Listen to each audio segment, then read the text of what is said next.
പാഠം 583 ഒരു കാമുകന്റെ ഓർമ്മയ്ക്ക്.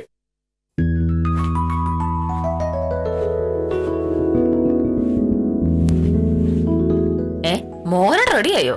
മണി 9 പോലും ആയിട്ടില്ലല്ലോ. ഞാൻ കൃത്യം 9:48 ഇവിടെ ഇറങ്ങും. നേരത്തെ ഷർട്ട് മുണ്ടിട്ടതുകൊണ്ട് നീ പേടിക്കേണ്ട കാര്യമൊന്നുമില്ല. ഇതിലെനിക്കെന്താ പേടി? എനിക്കുള്ള ഉച്ചയൂണ് ചോറ്റുപാത്രത്തിലാക്കിയിട്ടില്ല നീ എന്ന് എനിക്കറിയാം. ഞാൻ പോകാനിറങ്ങുന്ന നിമിഷമേ നീ അത് ചെയ്യൂ എന്ന് എനിക്ക് വാശിയാണ്. 10 മിനിറ്റ് മുമ്പ് ഞാൻ വേഷം മാറിയപ്പോ നീ പേടിച്ചു. അങ്ങനെ പേടിക്കണ്ട എന്നാണ് ഞാൻ പറഞ്ഞത്. രാവിലെ 7 മണിക്ക് ചോറ് പാത്രത്തിലാക്കി ബാഗിനകത്ത് വെക്കാൻ എനിക്കറിയാൻ മേലാഞ്ഞിട്ടല്ല. പക്ഷെ ഉച്ചയൂണ് ഉണ്ണാൻ നേരം ആകുമ്പോഴേക്കും ചോറിന്റെ അവസ്ഥ വളരെ മോശമായിരിക്കും. അതുകൊണ്ടാണ് മോഹനയുടെ പോകുന്നതിന് തൊട്ടു മുന്നേ ചോറെടുത്ത് ഞാൻ തരുന്നത്. ഞാൻ ചെങ്കെടുത്ത് കാണിച്ചാല് മോഹനേട്ടൻ അത് ചെമ്പരത്തി പോവാന്നേ പറയൂ. പറഞ്ഞിട്ട് കാര്യമില്ല. നിങ്ങളാണെങ്കിൽ ഞങ്ങളുടെ പെണ്ണുങ്ങളുടെ പ്രയാസവും മനസ്സിലാവില്ല, സ്നേഹവും മനസ്സിലാവില്ല. അങ്ങനെ മനസ്സിലാക്കാത്തത് കൊണ്ടാണ് ജലസേചന വകുപ്പിലെ അംബുജാക്ഷ സാറിന്റെ ഭാര്യ സുമിത്ര ഡ്രൈവറോട് ഒളിച്ചോടിപ്പോയത്. സുമിത്ര എന്ത് പറഞ്ഞാൽ അംബുജാക്ഷ സാർ വില വെക്കില്ലായിരുന്നു. അങ്ങനെ വിഷമിച്ചിരിക്കുമ്പോഴാണ് ഡ്രൈവർ സുഗുണൻ സ്നേഹത്തോടെ അടുത്തുകൂടിയത്. അത് വളർന്നങ്ങ് പ്രേമമായി. ഒടുവിൽ സുമിത്ര സുഗുണന്റെ കൂടെ സ്ഥലം വിട്ടു. നാണക്കേട് സഹിക്കാൻ മേലാതെ അംബുജാക്ഷ സാർ ഇപ്പോ കേസുമായിട്ട് നടക്കുക. എന്നെ കാണാമെന്നപ്പോ ഞാൻ പറഞ്ഞു, ഇമാതിരി കേസ് വാദിക്കാൻ എന്നെ കിട്ടില്ല എന്ന്. പ്രേമിക്കുന്നതൊക്കെ ഓരോരുത്തരുടെ സൗകര്യമില്ലേ?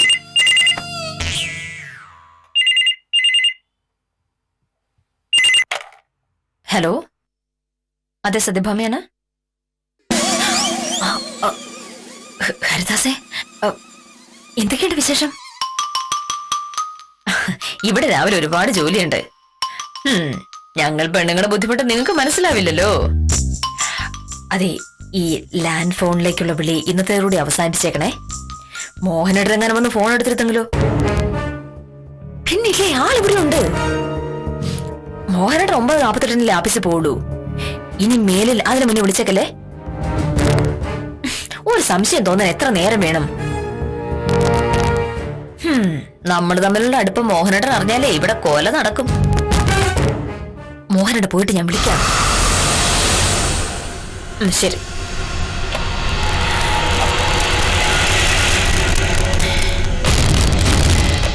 ആരായിരുന്നു? ആരുമില്ലല്ലോ.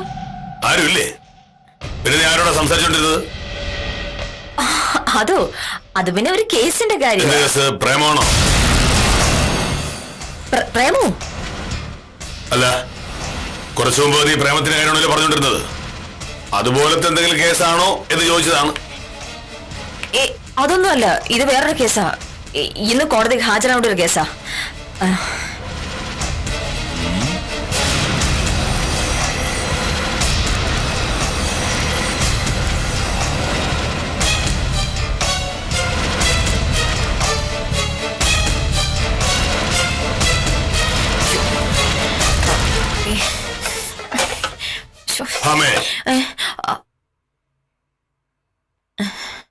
എന്താ ചോറെടുക്കായിരുന്നേ? ചോറ് ഞാനിപ്പോ എടുക്കാം. മോഹനന്റെ അപ്പുറത്ത് നിന്ന് ആ പത്രം ഒന്നുകൂടെ മറിച്ച് നോക്കുമ്പോഴേക്കും ഞാൻ ചോറെടുത്തോണ്ട് വരാം. ഞാൻ ഇവിടെ നിൽക്കും. അതിനെന്താ പ്രശ്നം? അതിനെന്താ പ്രശ്നം? മോഹനേട്ടൻ ഇവിടെ തന്നെ നിന്നു.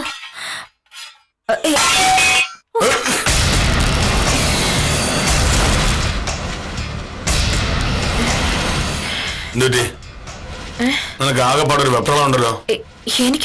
എനിക്കെന്താ വെപ്രാളം? മോഹനോട് ചുമ്മാ തോന്നുന്ന ഒന്നുമില്ല. നിനക്ക് ഏത് കൂടുതലാ കേസ്? കേസ് അത് മജിസ്ട്രേറ്റ് കോടതിയിലാണെന്ന് തോന്നുന്നു. ഓഫീസിൽ പോയാലും അറിയാൻ പറ്റുള്ളൂ. നീയല്ലേ ഇപ്പൊ പറഞ്ഞത് ആ ഫോൺ വിളിച്ച ആളുടെ കേസ് ഒന്നുണ്ടെന്ന്? ആ കേസ് ഏത് കോടതിയിലാണെന്ന് നിനക്ക് അറിഞ്ഞൂടെ? ആ കേസോ? അത് മുനിസിപ്പൽ കോടതിയില്ല. എന്താ കക്ഷിയുടെ പേര്? കക്ഷിയുടെ പേര് ഹരികുമാർ. എന്താ ഒരിക്കലാത്ത പോലെ എന്റെ കേസിന്റെ കാര്യമൊക്കെ ചോദിക്കുന്നേ? അതൊക്കെ ഞാൻ നോക്കിക്കോളാം. ഇപ്പൊ ഓരോന്ന് ചോദിച്ചിങ്ങനെ ശല്യപ്പെടുത്തിക്കൊണ്ടിരുന്ന ഞാൻ ചോറെടുക്കാൻ വൈകുവേ. പിന്നെ ചോറെടുക്കാൻ വൈകിട്ട് മോഹനോട് ഇറങ്ങാനും വൈകും. പിന്നെ എന്നെ കുറ്റം പറയല്ലേ?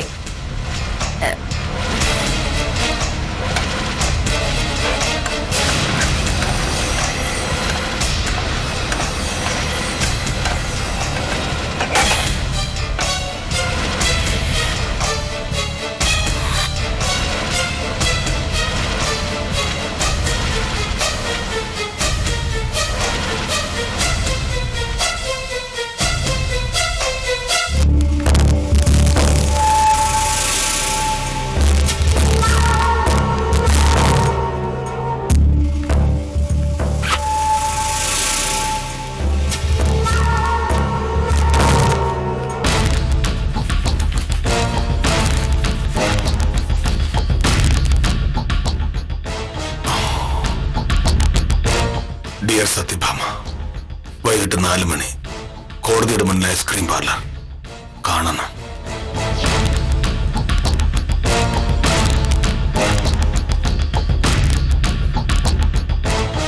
ഹരിദാസൻ ഇവൻ തന്നെയല്ലേ കുറച്ചുമ്പോ ഫോൺ വിളിച്ചത്? ഓഹോ.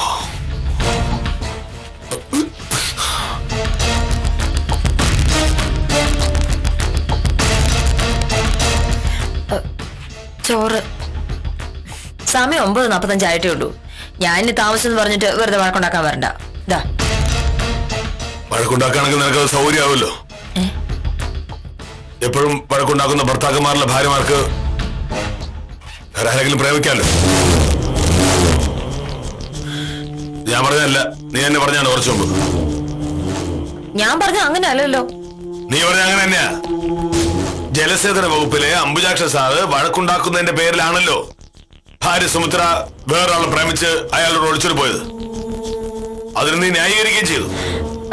ഞാൻ അതിനെ ന്യായീകരിച്ചൊന്നും അല്ല. പക്ഷേ സുമിത്രയുടെ ഭാഗത്ത് കുറച്ച് ന്യായം ഉണ്ടെന്ന് പറഞ്ഞതേ ഉള്ളൂ. വീട്ടിലെപ്പോഴും തർക്കവും വഴക്കുവാണെങ്കിലും ആരായാലും ജീവിതം വെറുത്തു പോവില്ലേ? ഇവിടെയും മിക്കവാറും തർക്കവും വഴക്കവും ഒക്കെ ഉണ്ടാവാറുണ്ട്. അപ്പോ നീയും ജീവിതം വെറുത്താണല്ലേ? അല്ല, അങ്ങനെ ചോദിച്ചാ ഞാൻ അങ്ങനെ ചോദിച്ചാ മോഹനയുടെ ഓഫീസിൽ പോകുന്ന സമയമല്ലേ? ഇനി ഇങ്ങനെ ആവശ്യമില്ലാത്ത കാര്യങ്ങൾ പറഞ്ഞുകൊണ്ടിരിക്കുന്നത് എന്തിനാ? എന്തെങ്കിലും സംസാരിക്കാനുണ്ടെങ്കിൽ നമുക്ക് വൈകിട്ട് വന്ന് സംസാരിക്കാം. നിനക്കിന്ന് രാവിലെ മാത്രമേ കേസുള്ളൂ, അത് ഉച്ച കഴിഞ്ഞുണ്ടോ? ഉച്ച കഴിഞ്ഞ് കേസൊന്നുമില്ല. പക്ഷെ വേറൊരു കാര്യമുണ്ട്. എന്ത് കാര്യം? ഞാനും വിദ്യാലക്ഷ്മിയോട് ചിലപ്പോ സദാനന്ദ സാറിന്റെ വീട് വരെ ഒന്ന് പോവും. എന്തിന്? വെറുതെ. കുറെ ദിവസമായി സാറിന്റെ ഭാര്യ ഞങ്ങളെ വിളിക്കുന്നു. ഒരു 3 മണിക്ക് പോയിട്ട് 5 മണിക്ക് തിരിച്ചു വരും. ഞാൻ വരുന്നതിന് മുമ്പ് വരോ അതോ അതിലും വൈകോ? അല്ല, അതെനിക്ക് പറയാൻ പറ്റില്ല ഇപ്പൊ. എന്തായാലും ഒരു 5:30 ആകുമ്പോഴേക്കും ഞാൻ എത്തും. ഇറങ്ങുന്നു.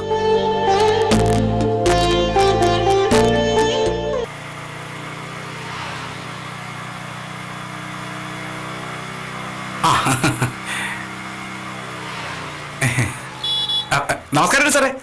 സാറേ നമസ്കാരം സാറേ. സാറിന്ന് നേരത്തെ ആണല്ലേ? അല്ല, ഞാൻ കൃത്യസമയത്താ. പിന്നെ പഞ്ചായത്ത് പ്രസിഡന്റ് ഗോപാലൻ കുട്ടിച്ചേട്ടൻ ഒന്ന് കാണണം. അത് കഴിഞ്ഞിട്ട് സാറിന്റെ വീട്ടിലോട്ട് ഒന്ന് പോണം. വക്കീലിനെ ഏൽപ്പിക്കാൻ വേണ്ടി കൃഷ്ണകുമാർ ഒരു ഫയൽ തന്നു വിട്ടിട്ടുണ്ട്. വക്കീല് വീട്ടിലുണ്ടാവുമല്ലോ അല്ലേ സാറേ? ഇപ്പൊ വീട്ടിലുണ്ട്. കുറച്ച് കഴിയുമ്പോ ഉണ്ടാവും അറിയില്ല. പ്രത്യേകിച്ചും വൈകിട്ട് 4 മണിയുടെ അടുത്ത്. അതാണ് സാറേ അങ്ങനെ ഒരു കണക്ക്. ഉത്തമന് ഒരു ഹരിദാസൻ അറിയാമോ? ഏത് ഹരിദാസ്? ഏതെങ്കിലും ഹരിദാസൻ അറിയാമോ? അങ്ങനെ ചോദിച്ച ഇപ്പൊ അറിയാം. ടൗണില് കൊപ്ര കച്ചവടം നടത്തുന്ന ഹരിദാസിന്റെ കാര്യമാണോ സാർ ഉദ്ദേശിച്ചത്?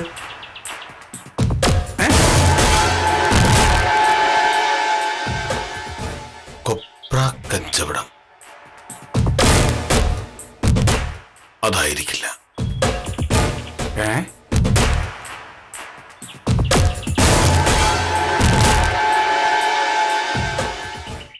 ചേട്ടാ, പിന്നെ ഇതേത് ഹരിദാസ്? സത്യം പറയാലോ പ്രൊഫസറെ, അവനത് പറഞ്ഞപ്പോ ഞാൻ ഞെട്ടിപ്പോയി. അല്ല, ഇങ്ങനൊരു കാര്യം സ്വപ്നത്തിൽ പോലും കാണാൻ പറ്റുമോ? അയാൾ വെറുതെ പറഞ്ഞതായിരിക്കും. മറ്റു സ്ത്രീകളെ പറ്റി ഇങ്ങനെ അനാവശ്യം പറഞ്ഞു നടക്കുന്ന ഒരുപാട് പേരുണ്ട്. എന്റെ പ്രൊഫസറെ, ഞാനും അങ്ങനെയാ കരുതിയത്. പക്ഷെ വക്കീൽ എഴുതുകയാണെന്ന് പറഞ്ഞ ഒരു എഴുത്തവൻ എന്നെ കാണിച്ചു. വക്കീലിന്റെ കേസ് എനിക്കറിയാലോ. ഇത് അത് തന്നെ. എന്നാലും വെള്ളം അടിച്ചപ്പോ അമ്മ അറിയാതെ പറഞ്ഞു പോയതാ. സംഗതി സത്യം തന്നെയാ. എന്താ ഇവിടെ? ഒന്നുമില്ല സാർ. ജോലി ചെയ്യാൻ നോക്ക. ശരി സാർ.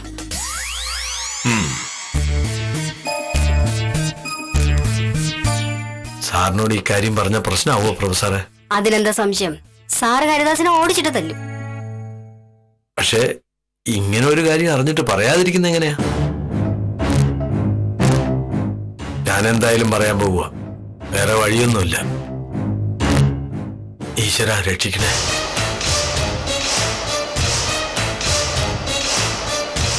ഉം.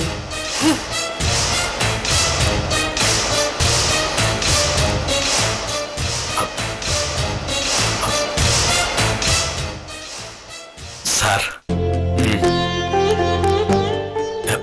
എനിക്കൊരു കാര്യം പറയാനുണ്ട്. കേട്ട് കഴിയുമ്പോ സാർ ദേഷ്യപ്പെടരുത്. ശിശുപാലൻ നേരത്തെ പോണോ? അതല്ല സാർ, റിയൽ എസ്റ്റേറ്റിന്റെ പരിപാടിയായിട്ടൊക്കെ നടക്കുന്ന ഒരു പരിചയക്കാരനുണ്ട് എനിക്ക്. ഹരിദാസ് എന്നാ പേര്. ഇന്നലെ അവനോടൊപ്പം ബാറി കുടിച്ചോണ്ടിരുന്നപ്പോ അവൻ പറയുക. സാർ ദേഷ്യപ്പെടരുത്. അവൻ എന്താ പറഞ്ഞത് പറയൂ. അവനും സാറിന്റെ വക്കീലും തമ്മിൽ പ്രേമത്തിലാന്ന്.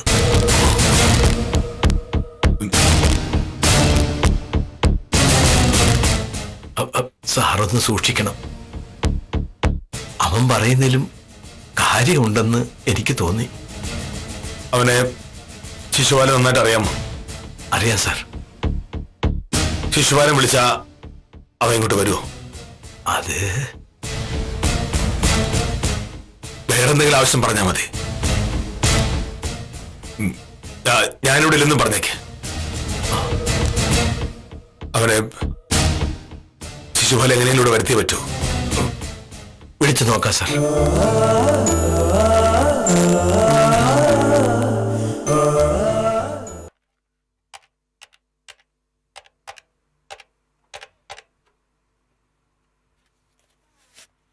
വക്കീലേ, വക്കീലേ. ആ നമസ്കാരം വക്കീലേ. നമ്മുടെ കൃഷ്ണകുമാറിന്റെ കേസിന്റെ കടലാസ് എല്ലാം കൂടെ എന്റെ കയ്യിൽ തന്നു വിട്ടു. കൃഷ്ണകുമാറിന് ആഫീസിൽ വരാൻ സമയമില്ല, അടുത്ത ആഴ്ച വന്നോളാന്നും പറഞ്ഞു.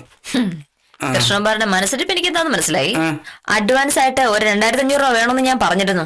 നേരിട്ട് വന്നിട്ടുണ്ടെങ്കിൽ അത് തരേണ്ടി വരില്ലേ? അത് ഒഴിവാക്കാനാണ് ഉത്തമൻ എപ്പി ഇതിലേക്ക് വലിച്ചിറക്കിയത്.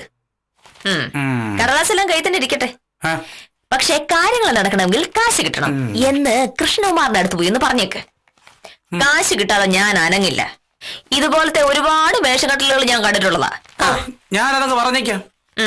പിന്നെ വക്കീലേ, ഈ ഹരിദാസ് ആരാണ്? അല്ല, മോഹനേരി സാറിനെ വഴി വെച്ച് കണ്ടപ്പോ ഉത്തമ ഒരു ഹരിദാസിനെ അറിയാമോ എന്ന് എന്റെ അടുത്ത് ചോദിച്ചു. ഇല്ലെന്ന് പറഞ്ഞപ്പോ വക്കീലിന് പരിചയമുള്ള ഹരിദാസാണെന്ന് പറഞ്ഞു. അപ്പോ സംഗതി ഏറ്റു. എന്താണ് വക്കീലെ? ഉത്തമ, ഒരു പന്തയം വെച്ചാൽ എങ്ങനെയും ജയിക്കുക എന്നതാണല്ലോ അതിന്റെ ഒരു കാര്യം. ഞാനും മോഹനേട്ടനും തമ്മിൽ കഴിഞ്ഞ ആഴ്ച ഒരു പന്തയം വെച്ചു. മോഹനേട്ട, അടുത്ത മാസം ബാർ അസോസിയേഷന്റെ വാർഷികമാ. ഇത്തവണ അംഗങ്ങളുടെ നാടകമാണ് പ്ലാൻ ചെയ്തിരിക്കുന്നേ. നാടകം കളിക്കാനോ? നല്ല ഭംഗിയായിരിക്കും. എന്താണ് കുഴപ്പം? അഭിനയിക്കുക എന്ന് പറയുന്നത് ഒരു കലയാണ്. കല ഉണ്ടാവണമെങ്കിൽ നല്ല മനസ്സുണ്ടാവണം. നല്ല മനസ്സുള്ളവർ എങ്ങനെ വക്കീലന്മാരാവും? അതുകൊണ്ട് തന്നെ ഒരിക്കലും ഒരു വക്കീലിന് ഒരു നല്ല കലാകാരനാകാൻ പറ്റുകയേയില്ല. മമ്മൂട്ടി വക്കീലായിരുന്നു. അത് ചുരുക്കം പേരെ ചിലപ്പോ അങ്ങനെ കാണുമായിരിക്കും. പക്ഷെ നിന്റെ കോടതിയിലുള്ള മിക്കവാറും വക്കീലന്മാരെ എനിക്കറിയാം. കലാബോധത്തിന്റെ കണിക പോലുമുള്ള ഒരാളെ പോലും ഞാൻ കണ്ടിട്ടില്ല. അതിപ്പോ ഞങ്ങളുടെ നാടകം കാണുമ്പോ അറിയാലോ. ഞാനും അഭിനയിക്കുന്നുണ്ട് നാടകത്തിൽ. എന്താണ് ഇത്ര ഞെട്ടാൻ? നാടകത്തിൽ അഭിനയിക്കുന്നത് എന്തോ കുഴപ്പം? കോടതി മുറിയിൽ നിന്ന് വായിൽ തോന്നുന്ന വിളിച്ചു പറയുന്ന അല്ല നാടകം. അതിന് ഒരുപാട് ബുദ്ധിമുട്ടുകളുണ്ട്. എഴുതി വെച്ചിരിക്കുന്ന സംഭാഷണങ്ങൾ കാണാതെ പഠിച്ച് ഭാവ തീവ്രതയോടെ സ്റ്റേജിൽ അവതരിപ്പിക്കണം. അങ്ങനെ ഒരു കാര്യം നിന്നെ കൊണ്ട് ഈ ജന്മത്തിൽ നടക്കില്ല എന്ന് മോഹനേട്ടൻ അങ്ങ് പറഞ്ഞാ മതിയോ? എനിക്ക് അഭിനയിക്കാൻ അറിയാമോ ഇല്ലയോ എന്ന് നാടകം കഴിയുമ്പോ അറിയാലോ. നാടകം കഴിഞ്ഞിട്ട് അതിന്റെ എന്താ കാര്യം? അഭിനയിക്കാൻ അറിയാമോ ഇല്ലയോ എന്ന് നാടകത്തിന് മുമ്പ് അറിയണ്ടേ? എനിക്ക് അത്യാവശ്യം നന്നായിട്ട് അഭിനയിക്കാനൊക്കെ അറിയാം. ശരി, ഞാൻ രാമായണത്തിൽ ഒരു രംഗം പറയാം. അത് ഒന്ന് അഭിനയിച്ച് കാണിക്കണം. എന്തിന്? ശരി, ഞാൻ എനിക്കിഷ്ടമുള്ള ഒരു വിഷയത്തിൽ മോഹനേട്ടനോട് പറയാതെ ഒരു സീൻ അഭിനയിച്ചു കാണിക്കാം. ഞാൻ അഭിനയിക്കുകയായിരുന്നു എന്ന് മോഹനേട്ടൻ കണ്ടുപിടിച്ചാൽ എനിക്ക് അഭിനയിക്കാൻ അറിയില്ല. അതല്ല, ഞാൻ അഭിനയിക്കുന്നത് സത്യമാണ് എന്ന് മോഹനേട്ടൻ വിശ്വസിച്ചാൽ ഞാൻ നല്ല നടിയാണ്. ഒരിക്കലും ഒരിക്കലും എന്നെ പറ്റിക്കാൻ നിനക്ക് കഴിയില്ല. ആര് ആര് പറഞ്ഞു? നമുക്ക് നോക്കാലോ. ഇന്നേക്ക് ഒരാഴ്ചക്കുള്ളിൽ ഒരു കഥ ഞാൻ തന്നെ സങ്കല്പിച്ചുണ്ടാക്കി അഭിനയിച്ച് മോഹനേട്ടനെ പറ്റിച്ചാൽ ഞാൻ നല്ല നടിയാണ് എന്ന് സമ്മതിക്കണം. എന്റെ അഭിനയം മോഹനേട്ടൻ കണ്ടുപിടിച്ച ഞാൻ ബാർ അസോസിയേഷന്റെ മീറ്റിംഗിന്റെ നാടകത്തിൽ അഭിനയിക്കില്ല. സമ്മതിച്ചു. ഇന്നാണ് ആ പന്തയത്തിന്റെ ലാസ്റ്റ് ദിവസം. മോഹനേട്ടൻ അക്കാര്യം മറന്നുപോയെന്നുള്ള കാര്യം എനിക്കറിയാലോ. ഇന്ന് രാവിലെ തന്നെ ഞാൻ അഭിനയം തുടങ്ങി. അഭിനയോ? അഭിനയമാണെന്നൊന്നും മോഹനേട്ടൻ അറിഞ്ഞിട്ടില്ല. ഒരു ഹരിദാസുമായി എനിക്കെന്തോ ബന്ധമുണ്ടെന്ന് മാത്രം വലിയ ഓഫീസർക്ക് ഉറപ്പായിട്ടുണ്ട്. അത്രയ്ക്ക് അടിപൊളി അഭിനയമായിരുന്നല്ലോ എന്റേത്. ഇതുകൊണ്ടൊന്നും തീർന്നിട്ടില്ല ഉത്തമ. കോടതിയിൽ കള്ളസാക്ഷി പറഞ്ഞൊരു ഹരിദാസുണ്ട്. അയാളെ നല്ല ട്രെയിനിങ് കൊടുത്തിട്ട് ഞാൻ വലിയ ഓഫീസിലേക്ക് വിട്ടിട്ടുണ്ട്. ഹരിദാസ് അവിടെ ചെല്ലുന്നതോടെ മോഹനേട്ടൻ ആ പ്രേമത്തിന്റെ കഥ അങ്ങ് വിശ്വസിക്കും. വക്കീലെ, അത് കൈവിട്ട കളിയാണേ. എന്ത് കൈവിട്ട കളി? പന്തയമല്ലേ ഉത്തമ. ജയിക്കാൻ വേണ്ടി നമുക്ക് എന്ത് ചെയ്യാം. എന്ത് പറഞ്ഞ ഹരിദാസൻ ഇങ്ങോട്ട് വിളിപ്പിച്ചത്? ഒരു ഭൂമി കച്ചവടത്തിന്റെ കാര്യം അവൻ പറഞ്ഞിരുന്നു. തണ്ടപ്പേ രജിസ്റ്റർ നോക്കണമെന്ന് ഇന്നലെ അവൻ എന്നോട് പറഞ്ഞതാ. മോനേഷ് സാർ ഇവിടെ ഇല്ല, നീ ഇവിടെ വന്നാ നോക്കാന്ന് ഞാൻ പറഞ്ഞു. സാർ ഇല്ലാന്നോർത്ത് അവൻ വരാന്ന് സംഭവിച്ചു. ദൈവമേ, ഇന്നിവിടെ കൊലപാതകം നടക്കുമെന്ന് എന്റെ പേടി. സാക്ഷി പറയേണ്ടി വരുമോ പ്രൊഫസർ? മിക്കവാറും. ശ്ശോ. ശിവലൻ ചേട്ടാ, ഞാൻ താമസിച്ചില്ലല്ലോ. ഇല്ല ഇല്ല ഇല്ല. ഓ, മോഹനേഷ് സാർ ഇല്ലാന്ന് കേട്ടപ്പോഴേ എനിക്ക് സമാധാനമായത്. ആ, തണ്ടപ്രദേശം എടുത്തു. എടുക്കാം എടുക്കാം. ഹരിദാസൻ. അപ്പൊ സാർ ഇല്ലാന്ന് പറഞ്ഞത്? അത് സാറുണ്ട്. ദൈവമേ. ഹരിദാസൻ വന്നേ. എങ്ങോട്ട്? വാ ഹരിദാസ. അയ്യോ ചെല്ലു ചേട്ടാ. ചെല്ലു. ഉറക്കാനൊന്നും നിൽക്കണ്ട. നിന്നെ അയാള് തട്ടും. ധൈര്യമായിട്ട് പോ. എന്താവോ എന്തോ. ഈശ്വരാ.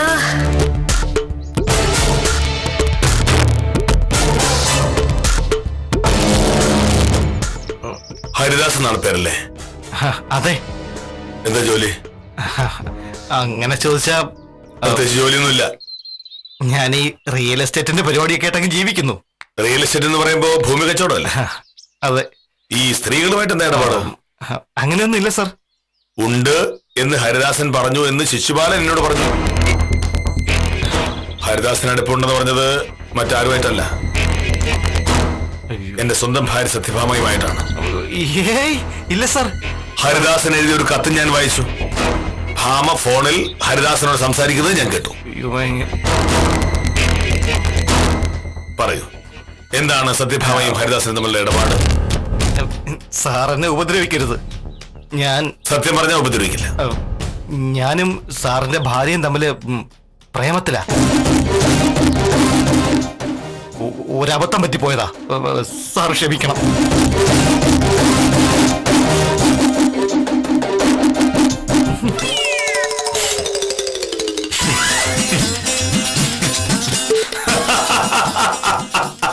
എന്താ സാർ ചിരിക്കുന്നത്? ഹരിദാസൻ ഭാമയ്ക്ക് എഴുതിയ കത്ത് ഞാൻ കാണുകയും മേശപ്പുറത്തിരുന്നപ്പോഴേ എനിക്ക് സംശയം തോന്നിയത്. എന്ത്? ഒരു പ്രേമലേഖനം കിട്ടിയാൽ ഞാൻ കാണാതെ അത് സൂക്ഷിച്ചു വെക്കാനുള്ള ബുദ്ധിയൊക്കെ എന്റെ വക്കീലുണ്ടെന്ന് എനിക്കറിയാം. ശിശുപാലൻ വിളിച്ച പാടെ ഹരിദാസൻ നേരിട്ട് വില്ലേജ് ഓഫീസിലേക്ക് കയറി വന്നതോടെ എനിക്ക് ഉറപ്പായി. എന്ത്? ഇനി ഒരു കാര്യം കൂടെ പറഞ്ഞാൽ മതി. ഇങ്ങനെ ഒരു നാടകം കളിച്ചതിന്റെ ഉദ്ദേശം എന്താണ്? നാടകോ? മോനെ ഹരിദാസ, ഇതിലും വലിയ അഭ്യാസം കെ മോഹനേഷൻ കണ്ടിട്ടുണ്ട്. ഭാമയുടെ അറിവോടെയാണ് നീ ഇപ്പൊ ഇവിടെ വന്നതെന്നും എനിക്കറിയാം. നിങ്ങൾ തമ്മിൽ പ്രേമമാണെന്ന് എന്നോട് പറയാൻ പറഞ്ഞതും അവളാണ്, ശരിയല്ലേ? പറയ, എന്തായിരുന്നു ഉദ്ദേശം? ഒരു ചെറിയ കാര്യത്തിന് ഭാമ ഇത്രയും വളഞ്ഞ വഴി നോക്കില്ല. അത് സത്യം പറയാലോ സാറേ, ഞാൻ നിരപരാധിയാ. വക്കീല് പറഞ്ഞു, ഞാൻ ചെയ്തു. ഏതോ പന്തയം ജയിക്കാനാണെന്നാ വക്കീല് പറഞ്ഞത്.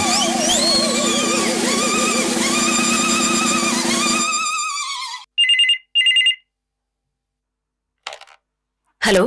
ആ വക്കീലേ, ഞാൻ ഹരിദാസ്. ഹരിദാസേ, എന്തായി? മോഹനേട്ടനെ കണ്ടോ? കണ്ടു. എന്നിട്ട് ഞാൻ പറഞ്ഞോലൊക്കെ പറഞ്ഞോ?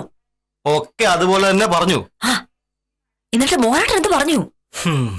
എന്റെ വേഷം കിട്ട കയ്യിൽ വെച്ചാ മതിയെന്ന്. എന്താ? എന്റെ പൊന്നു വക്കീലെ, നമ്മൾ കളിച്ച നാടകമൊക്കെ വെറുതെ ആയി. സാറിന് കാര്യമൊക്കെ പിടികിട്ടി. അയ്യോ, സാർ എന്നെ കൈവയ്ക്കാത്തത് എന്റെ ഭാഗ്യം. വക്കീലെ, മേലിൽ ഇമാതിരി വേഷം കെട്ടിട്ട് എന്നെ വിളിക്കരുത്. ഞാൻ എങ്ങനെയെങ്കിലും ജീവിച്ചു പോക്കോട്ടെ. അല്ല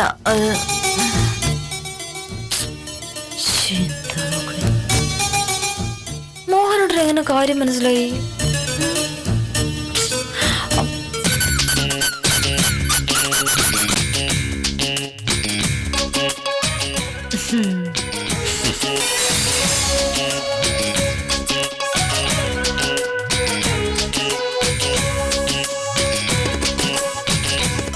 നിനക്ക് അഭിനയിക്കാൻ അറിയില്ല എന്ന് ഞാൻ കഴിഞ്ഞ ആഴ്ച പറഞ്ഞത് പിൻവലിച്ചിരിക്കുന്നു.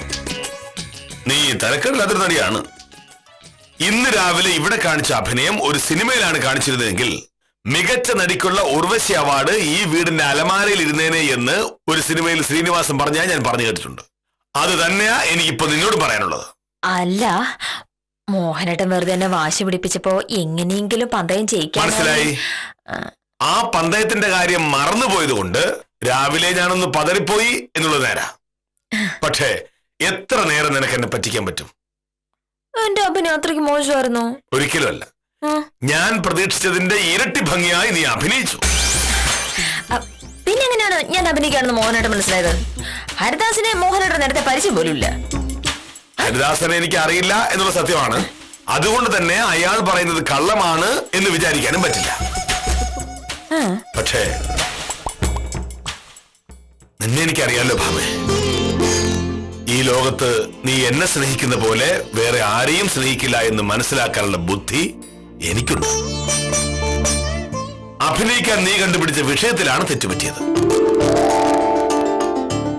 അഭിനയത്തിലല്ല. വിഷയം തിരഞ്ഞെടുക്കുമ്പോ സൂക്ഷിക്കണ്ടേ? അപ്പോ ഞാൻ വേറെ ആരെയും പ്രേമിക്കില്ല എന്നുള്ള കാര്യം മോഹനേട്ടൻ ഉറപ്പാ? 100%. എനിക്ക് മോഹനേട്ടൻ അത്രയ്ക്ക് ഇഷ്ടമാണെന്നുള്ള കാര്യം മോഹനേട്ടൻ അറിയാം. അറിയാം. എങ്കിൽ ഞാൻ സത്യം പറയട്ടെ, ഞാൻ മോഹനേട്ടനെ ഇങ്ങനെ അന്തം വിട്ട് പ്രേമിക്കുന്നത് മോഹനേട്ടനോടുള്ള ഇഷ്ടം കൊണ്ട് മാത്രമല്ല. പിന്നെ ഇതിലെ യോഗ്യനായ വേറൊരാളെ കിട്ടാത്തോണ്ടാ. അങ്ങനെ കിട്ടിയാ